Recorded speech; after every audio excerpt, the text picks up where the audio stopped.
Let me just tell you who is here today. I'm here with Senator Rath, who is our ranker on the election committee, and he's going through some of the same things that some of us are going through in terms of a difficult supposed district in this process they call redistricting. Assemblyman John Zulka is here with us, and he is the prime sponsor in the New York State Assembly on this particular bill to help our local municipalities fund this adventure in absurdity they call a second election. We also have with us today Darlene Harris, and these are the people who are going to face the brunt of having to go through two election processes this year. She's the Schenectady County Election Commissioner, Roger Shera, Saratoga County Election Commissioner, and Lee Hollenbeck, Fulton County Election Commissioner. We have Senator Oberacker, and we know each other very well from the last redistricting. We had a little adventure we were going through, and we don't want to see deja vu all over again, but who knows what's going to happen. Senator Matera is here with us, a supporter and sponsor of the bill. Assemblyman John Lamondis, I hope I pronounced that right, from our heritage. And we're here because at first we all thought that our colleagues on the other side of the aisle are very good at figuring out ways to tax our constituents and bring in revenue for themselves, to spend in a whole variety of ways that we think might be inappropriate. But they're even better at figuring out ways to waste taxpayers' dollars. And this is one of the ways they're figuring out how to do that. There's only one reason why what's taking place now probably is going to happen, and that's to have a second primary election in the state of New York, because there's absolutely no need for a second primary election in the state of New York, local, state, and federal. And I think we all know what it is. They can reason this out because they went through a process that they called redistricting, which was actually, as I defined it, a savage attack on our representative democracy, a way to disenfranchise upstate New York, to consolidate their power base because they could use the nuclear option. And they did use the nuclear option.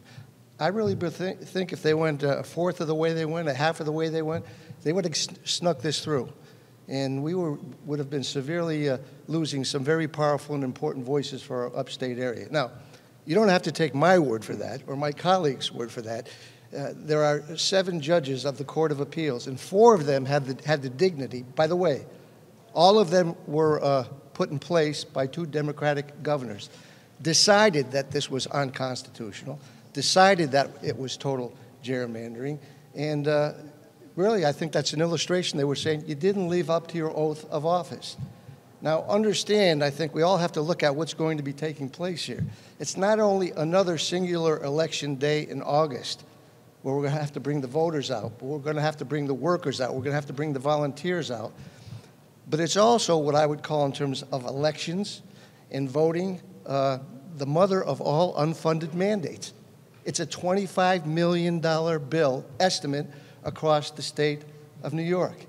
It's not only a single day. You know, we have 10 days of early voting. That doesn't just apply to the first one on June 28th. That applies to the cost and getting all those volunteers, getting all those workers out for the August election. And it's going to be very expensive, but there also is going to be what I would call a fatigue. Right now, I think if you look at the numbers, changing from the September primary to the June primary we've had in place, I think you'll see that the voting is down. The very thing they want to help out when they say we're going to mail them in or we're going to do all these absentee voting, we want people to vote. Well, how did they make people vote when the committee people had to go out in the dead of winter? Voters have to come out when the wind is blowing. I was out there campaigning and getting signatures. I opened up some doors, and the doors almost flew off the handles with the wind and the cold that was taking place during this last period. So you're going to see a fatigue, not only in an effort to put this thing all together, you're going to see the money that it costs. You're going to see difficulty, maybe, I hope not, getting the volunteers to help out and the workers. Problem getting workers in every business is certainly getting workers for what they get help with in terms of pay to do this job, very difficult and time-consuming job. And I think you're going to see a fatigue from the voters. There's no necessity for it. Now, if you want to surmise why there might be a necessity for it, well, there's public enemy number 1 still out there. His name is Andrew Cuomo, and there's a new governor. And she might be thinking, well, we got to get this done early for two reasons. She's made a few missteps early on, okay? And she may make some more missteps leading up to an August one. I think she wants to get this done over in June to make sure that the polls don't really go in the opposite direction. And this guy, Andrew Cuomo, doesn't start figuring out, well, the polls are pretty close. I can run an independent election in August, and we can battle. So there's a whole variety of ways on which they might want to do this. But here's the fact of the matter is, they broke it, they have to fix it, and they shouldn't fix it on the backs of the taxpayers of New York State, locally. They got a $220 billion budget they've passed, the largest spending plan in the history of New York State. Billions of dollars from the federal government. If they're going to use any money, if they're going to force us to have a second election, and by the way, this law says that we put in place, hope to put in place, the Gerrymander Failure Assistance Act, and we couldn't put it more plainly. That's why this is happening right now, because of what they did. They didn't live up to their constitutional oath. They didn't follow the Constitution. It was elected officials picking voters, not voters picking elected officials.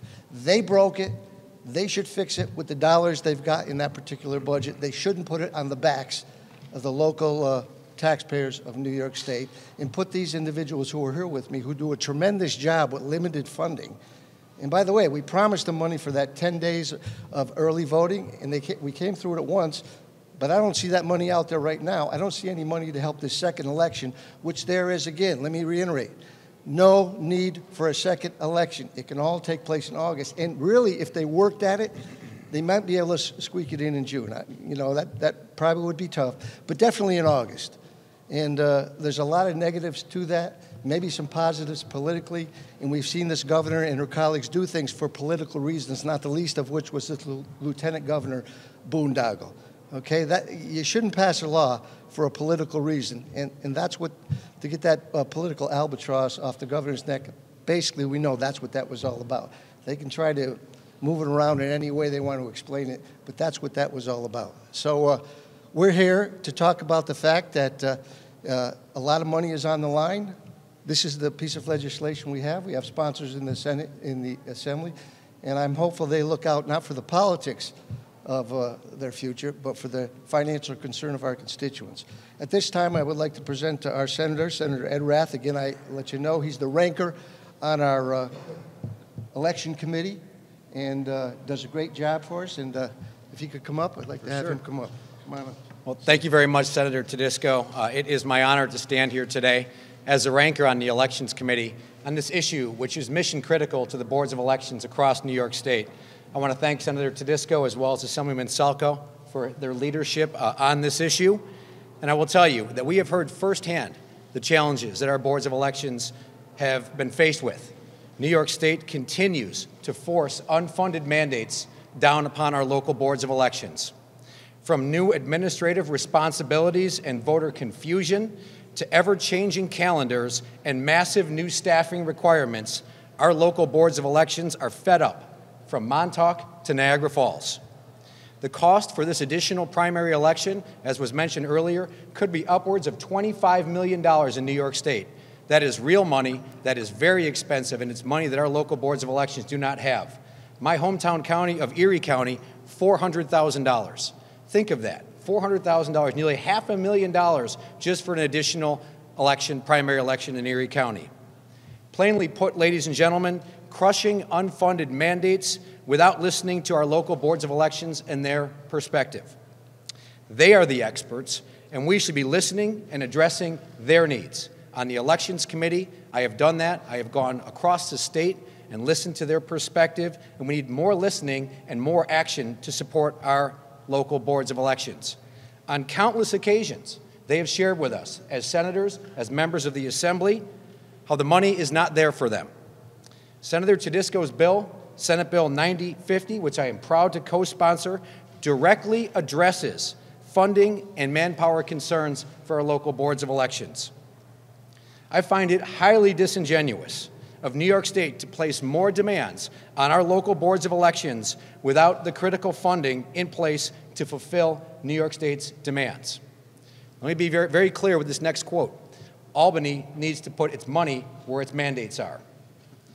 Once again, Albany needs to put its money where its mandates are. Albany Democrats also need to realize that there are consequences to their actions. Accountability is central to good government. Their unconstitutional, gerrymandered, and partisan political maps have caused the current issues we are faced with today, and they need to take action to fully fund and fix this problem with our local boards of elections. Therefore, ladies and gentlemen, I call on my colleagues in the New York State Senate to review right away and to promptly approve New York State Senate Bill 9050.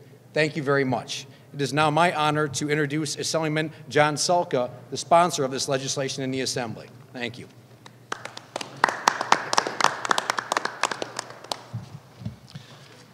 Thank you, Senators. Twice in the recent past, the voters of the state of New York have told the legislature, hands off redistricting. Back in 2014, a referendum was passed that said that an independent redistricting commission is going to decide, based on criteria that is presented by the census, on how legislative districts are going to be drawn. They paid no mind to that. Back in the last election, another proposal was put forward that said, hands off redistricting. They paid no attention to that. And now look what they have. Just the same as usual, the Democrats create these problems and expect someone else to come to bat to solve them. And this is a classic example. You wonder why people are losing faith in government. You wonder why people are losing faith in the election process. Because they are watching this, ladies and gentlemen. They are seeing Albany mismanage budgets, mismanage the election process, and do nothing but put added taxes and regulations on the citizens of the state of New York. Now, we saw way back in 2018 the debacle in Oneida County with the Claudia Tenney, Anthony Brindisi race, thrown into confusion, delayed for weeks upon weeks, getting national attention on how bad it went. But no one seemed to take heed of that. They just keep on presenting themselves as people who know all, that know the voters better than they know themselves. Well, I'm proud to be a sponsor on the Assembly side of Senator Tedisco's bill, because hopefully, now that we have this mess, maybe, just maybe, the state will realize they are responsible, they need to pay for it. We're tired of seeing local governments shoulder the responsibility of what is done in Albany, and this is a classic example. I'm going to work very, very aggressively to get this bill through the Assembly, because it's the right thing to do. It's the right thing to do to make sure that our local boards of elections have the supports for the valuable, valuable job that they do for the people of the state of New York. So again, I want to thank my colleagues, I want to thank the senator, and we are going to work very hard to make sure that the fairness, which is sometimes a strange concept in Albany, but fairness prevails. Thank you.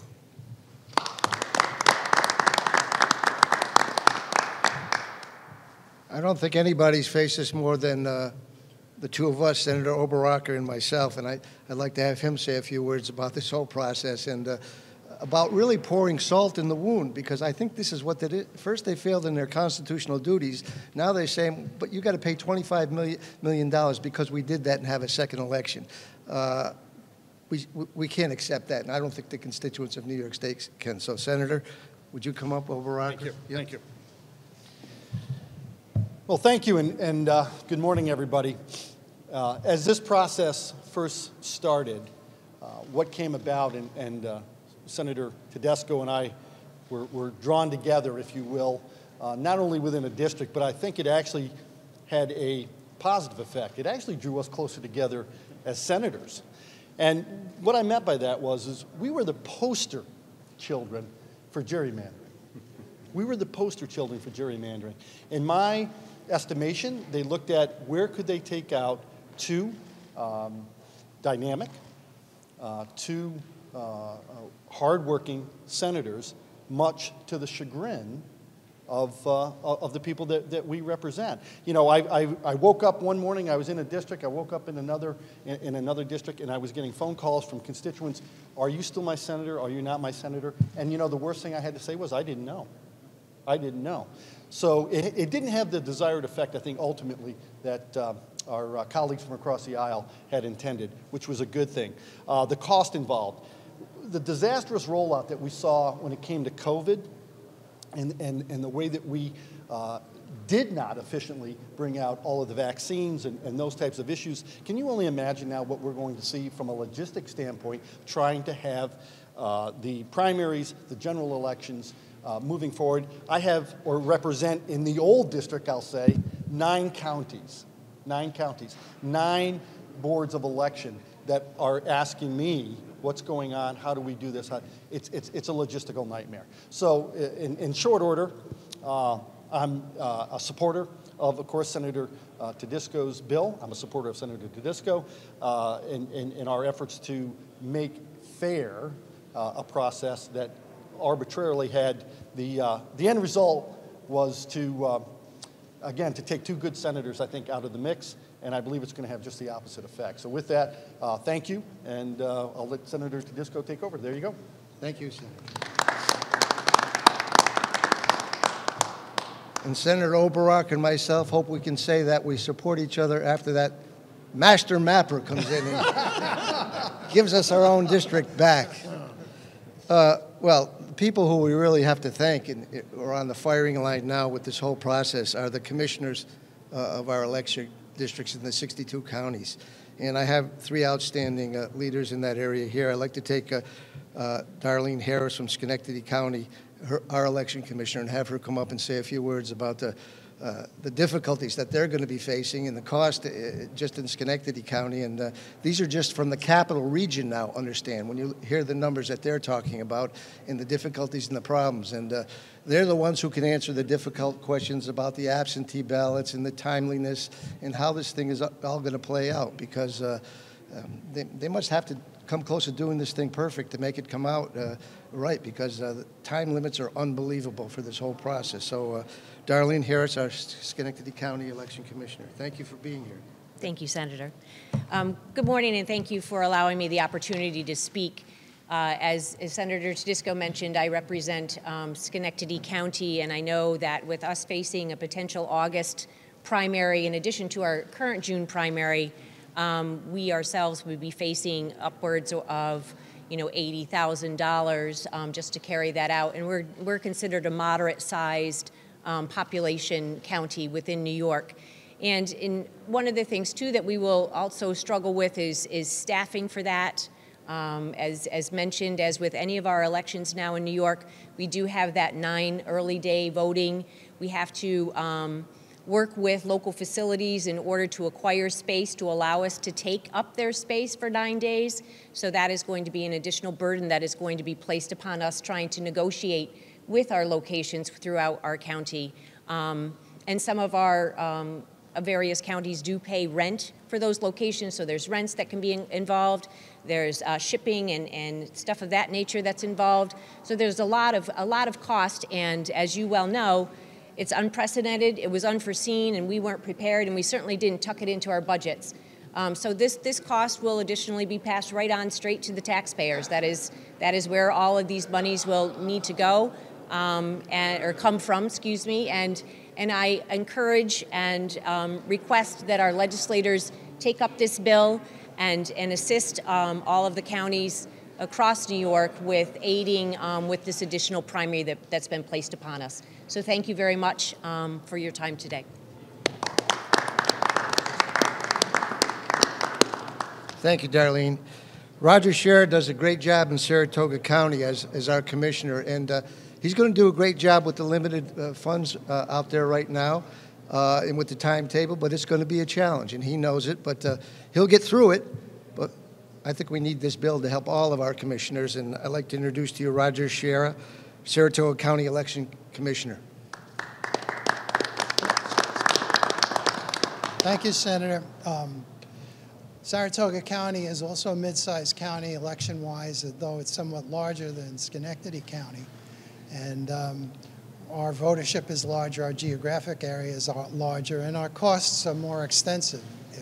My estimate is we can't really know the extent of the primary in August, but assuming that it's a full-scale primary, it's northward of $250,000 to mount a 9 days of early, well, it's beginning the 10th day before Election Day, early voting, and then 100 or so poll sites for 196 districts, staffed with election inspectors and all the support personnel that are required to roll out an election. It's really a fairly daunting project, but nothing like what happens in Erie County or some of the more urban counties. Saratoga County is really rather suburban or to rural in its layout. We face problems with fatigue for election workers because there's going to be the extra election and turning out the number of people that we need to do. It's over 700, more like 800 support people for a full election. To do it over and over again in this year is extremely difficult. It's difficult for election board staff. There are more absentee ballots than ever before now that it's been extended to all voters. And now there are new procedures being rolled out this year for the first time that is going to increase the administrative burden on the county boards to process these things. And we've had to hire staff just for that. It's just going to be a very, very difficult thing to do.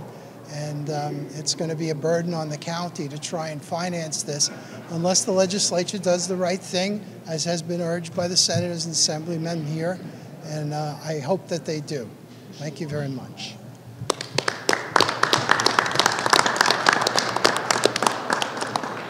These are just 3 counties, Schenectady, Saratoga, and Fulton County, and they're north of $500,000. Again, this is, I think, for elections and getting people out to vote, the mother of all unfunded mandates.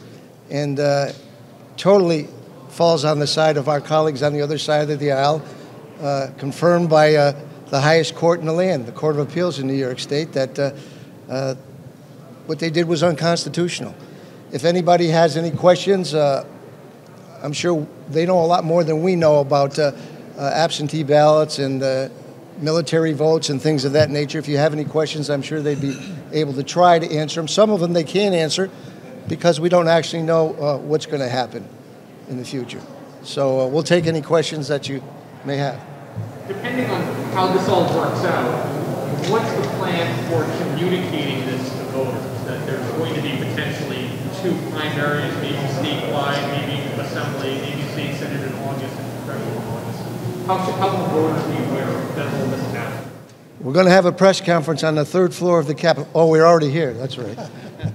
No, we're trying to spread the word as best we can. I mean, we have newsletters we send out, and if it's timely enough and we can get those out, we're going to let them know what's taking place. Certainly, you know, whenever I can talk about this and in the media to get the views out through any media outlet, we're trying to let them know that call your elected officials and say, we don't need this actually. We can have 1 primary date in August. We could even maybe sneak it through in June, but we certainly should not put it on the backs of our local taxpayers. As I said, they broke it. They have to fix it, and not on the backs financially of the people we represent. We have enough taxes in New York State. As you know, we lost 319,000 people who walked out of the state last year. There's got to be a reason for that. The Empire State, who did a poll a while back, said that was the #1 reason, taxes, in the revenue we bring in and the way we spend it. So in this particular case, there's no need for it. They had a $220 billion spending plan, billions from the federal government. You broke it, you fix it, you pay for it. And I think what I'm hearing in the grocery store are my taxpayers want that, and we're all hearing that. So we're going to try to get use the bully pulpit. We don't have the numbers, as you know. There's one voice from one political affiliation, from one region of the state, who controls all levers of power right now. And we think a part of their concern for this gerrymandering, they wanted to hedge their bets, because I see a redness coming across in a wave in this next election. And we're hopeful that voice will stand stronger than it's ever stood before. And we need competing voices. I think we've seen what one voice can, how they can impact the state of New York in a variety of ways. So any way we can talk about it, any way we can get that message across to our colleagues. And I mean, they have taxpayers too. If they're not concerned about $25 million extended to them for an extra election, then what are they here for? That's the question. I don't know if any of you guys want to say anything? For the elections commissioner, so we've had 2 primaries before in the past, one for federal congressional races and for state. Why is it different this year? Redistricting notwithstanding, does this year present bigger challenges than prior years? I think that the main reason is we did not expect it. So certainly when you're coming up on a presidential year and there are those 2 elections in place, you plan for it. You've made you've put monies together, you budgeted, and you've staffed or recruited and things of that nature. For me to answer it, it's just that it was not expected. Well, it certainly wasn't expected, but in addition, we have the early voting period before the elections. When the primaries were combined in 2019, there was no early voting. That didn't take place until the general election in 19. So now we have all of that additional expenses.